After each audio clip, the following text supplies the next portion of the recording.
Le grand matin été sur Sud Radio, nous sommes avec Farouja Kisher. Bonjour. Bonjour. J'avais envie de vous dire comment allez-vous ?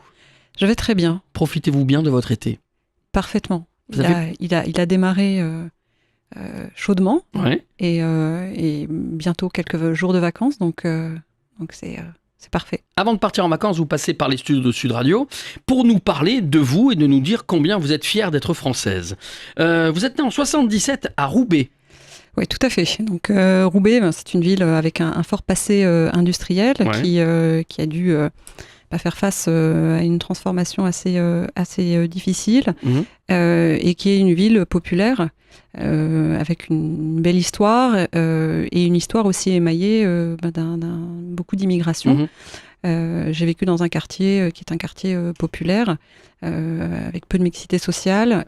Avec peu de mixité sociale. Oui, avec peu de mixité sociale, c'est-à-dire que les voisins que j'avais étaient des voisins qui venaient d'immigration différentes, qu'elles soient portugaises, turques, nord-africaines, africaines, mais on avait tous en commun le fait finalement d'être dans des conditions de vie plutôt précaires, plutôt pauvres, et avec des parents qui soit vivotaient de petits boulots, soit n'avaient pas de travail. Vous avez été élevé par votre papa ? Tout à fait. Au sein d'une famille de 3 enfants. Exactement. Et vous avez fait toute votre scolarité dans le public ? Toute ma scolarité dans le public. De toute façon, je n'avais pas les moyens d'aller ailleurs que dans le public. Et puis l'école publique, c'est une belle école. Moi, j'y suis très attachée. D'ailleurs, mes enfants aujourd'hui vont toujours dans le public. J'y suis très attachée parce que je trouve qu'on y rencontre des professeurs méritants et qu'il y a une vraie chance en fait derrière l'école. Alors tout n'est pas simple, tout n'est pas rose. Il y a statistiquement beaucoup d'échecs dans l'école publique, mais elle arrive à générer aussi de très beaux parcours et de très belles réussites. Après votre bac ES, je vais vite en besogne. Vous avez vu, je fais des raccourcis clavier. On est passé de l'enfance au bac. Un bac obtenu en 95. Exactement. Vous êtes né en 77, je le précise comme ça. Voilà. Tout le monde se rend compte que vous n'avez pas beaucoup redoublé. J'ai pas redoublé, non. Du tout. Vous avez intégré la fac de droit de Lille 2. Oui. Pour une maîtrise de droit privé. Exactement. Et après ? Et après ce parcours qui est un parcours très classique de droit et pour lequel j'avais toutes les perspectives finalement de devenir peut-être avocate. J'ai souhaité avoir une expérience à l'étranger, de partir loin, partir au Canada. C'était pas évident parce que c'était déjà un parcours du combattant déjà en interne au sein de l'université. Et puis également à titre personnel, j'avais pas les moyens de me financer en fait cette université.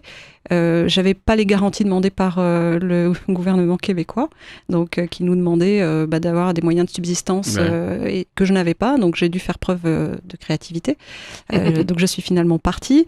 Et là-bas, j'ai vécu finalement quelque chose qui a été très déclencheur pour moi, c'est-à-dire que je suis allée dans un système très anglo-saxon, avec une grosse responsabilisation des élèves, des professeurs vraiment très à l'écoute et responsabilisants. Et puis, c'est à ce moment-là que je me suis rendu compte que j'étais française.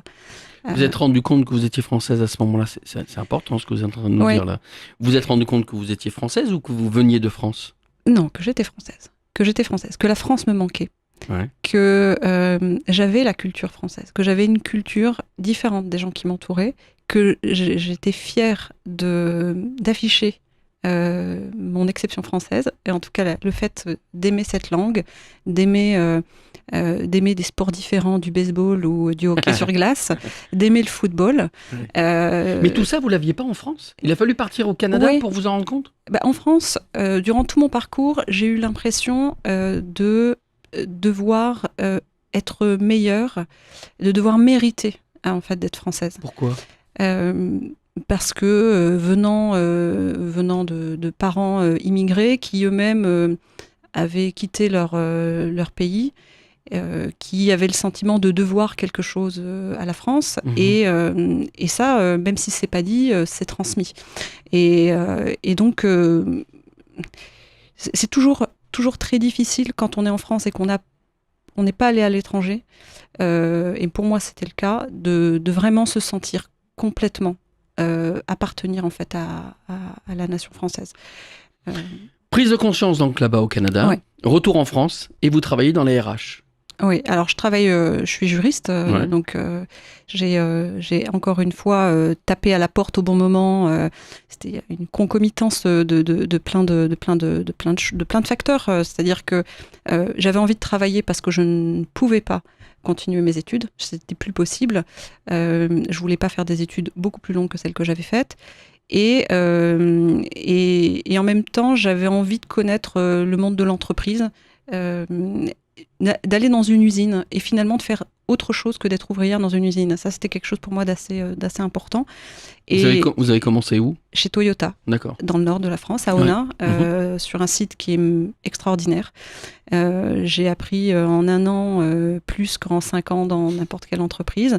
C'est une entreprise une usine qui venait de se créer, de se monter, la sortie de la première Yaris. J'ai appris énormément, j'ai eu des gens qui m'ont fait confiance, qui se sont dit quel culot quand même. Elle n'a pas son diplôme encore, elle n'est pas diplômée, elle vient nous voir en entretien, elle baragouine un peu l'anglais, elle se débrouille, parce qu'il fallait parler anglais dans ce job, et finalement on la prend parce que très clairement, il faut être sacrément culotté pour faire ça. Voilà. 1 an après, vous partez chez Suez. Oui, chez Suez, à Bordeaux. Bordeaux. Alors j'ai décidé d'être mobile, c'est-à-dire que j'avais pas d'attache, à part des attaches familiales, et d'aller ailleurs, d'aller à Bordeaux, que je ne connaissais pas du tout. J'étais déjà allée plus loin, au Québec, donc forcément ça me faisait pas très peur. Et à Bordeaux, j'ai intégré ce qu'on appelait à l'époque Lyonnaise des Eaux, du groupe Suez, donc une entreprise très traditionnelle, dans laquelle j'ai appris beaucoup sur les codes de l'entreprise. Aujourd'hui, vous êtes chez Engie. Oui. Et entre-temps, et c'est pour ça que j'aimerais bien qu'on reste un petit peu de temps sur ce sujet-là, vous avez écrit un livre. Oui. Vous avez écrit un livre avec... Lemjed Bouzekri, qui est DRH chez Suez. C'est un livre intitulé « Pas la gueule de l'emploi ». Exactement. Allez, expliquez-moi. Alors, ce livre, c'est finalement 2 DRH qui se boivent un verre un jour et se disent, tiens, nos parcours, on se raconte nos parcours et on se dit, mais qu'est-ce qu'on a de si différent ? On n'a pas plus de talent que d'autres, qu'on a connus dans nos quartiers, dans nos cités. Qu'est-ce qui a fait la différence ? Qu'est-ce qui a fait qu'à un moment, oui, voilà. on est là où on est aujourd'hui ? On est là où on est. Ouais. Et dans ces grands groupes dans lesquels on travaille, c'est plein de codes, plein de choses implicites qui, si elles ne sont pas complètement, intégrées, peuvent vous faire défaut, soit à l'embauche, soit dans le parcours de carrière. Et on est DRH aujourd'hui, donc on a aussi cette casquette-là, et en même temps on vient de ces quartiers. Et on sait à quel point c'est difficile, on sait à quel point on peut se décourager, on sait à quel point si on n'a pas confiance en soi, quand on est dans des collèges comme le collège dans lequel j'étais à Roubaix, si vous n'avez pas une dose de confiance en vous, une dose d'optimisme, et vous vous accrochez pas sévèrement, vous avez statistiquement toutes les chances de ne pas avoir finalement le parcours que vous méritez. Et donc de vous retrouver à vous décourager ou à trouver une alternative, pas forcément toujours légale, pour survivre. Donc voilà, c'est ça qu'on voulait aussi donner aux jeunes. Et ensuite, il y a aussi quelque chose qui nous lie, c'est notre capacité à responsabiliser. Moi, j'ai cette phrase de John Fitzgerald Kennedy, c'est ne te demande pas ce que ton pays peut faire pour toi, mais ce que tu peux faire pour ton pays. Et ça, je l'ai eu dès que je suis revenue en fait, du Canada. C'était qu'est-ce que tu peux faire pour contribuer à ce pays, à toi, à ta famille, à ceux qui t'entourent, aux autres. Donc, et d'où aussi cet ouvrage, d'une certaine manière. Dernière question, pourquoi êtes-vous fière d'être française ? Alors, je suis fière d'être française parce que il y a quelques années, j'ai fait un voyage en famille en Algérie. C'était la première fois que j'y allais, en 2008. Parce qu'en fait, quand on était plus jeune, on n'avait pas les moyens d'aller en Algérie et donc de partir en vacances régulièrement.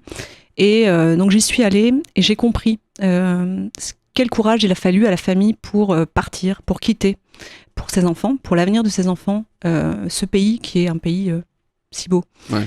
Et donc, rien que pour ça, j'emporte avec moi une grande fierté de cette France. Fière que les parents aient fait ce choix. Exactement. et surtout très reconnaissante qu'il l'ait fait. Merci beaucoup Farouja Kisher.